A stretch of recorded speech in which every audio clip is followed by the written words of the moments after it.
Mana qish ham keldi, sovuq havolar boshlanib ketdi. Hali ham poson bo'lib yubqa kiyinib yuribsizlarmi? Agar hali qalin kiyimlar olishga ulgurmagan bo'lsanglar, hatto yubqa kiyimlarni ichidan bunaqa qalin gamashlarni kiyib, issiqqina bo'lib yuringlar. Gamashlarni qaranglar, qanaqa zo'r, sifatli, kачественный, har xil ranglardan olib kelib qo'yganmiz. Bemalol tushirsanglar bo'ladi. Undan tashqari mana qoralarini ham necha xili bor.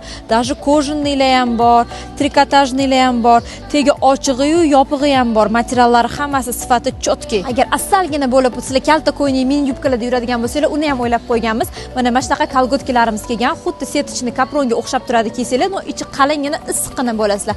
Agar yo'q, naqshli kiymayman, menga oddiy kapronlar yoqadi desanglar, uni ham iloji bor. Mana shunaqa qalin kolgotkalarni kiysanglar, xuddi kapron kiygandek turasizlar, issiqqina, modniy bo'lib qolaverasizlar. Bizda turadigan opa-singillarimizga mana shunaqa lasina gamajlarimiz ham bor. Buni ko'rasizlar, tagida ushlab turadigani bor. Bemalol oyoqqa qistirib kiyib olasizlar.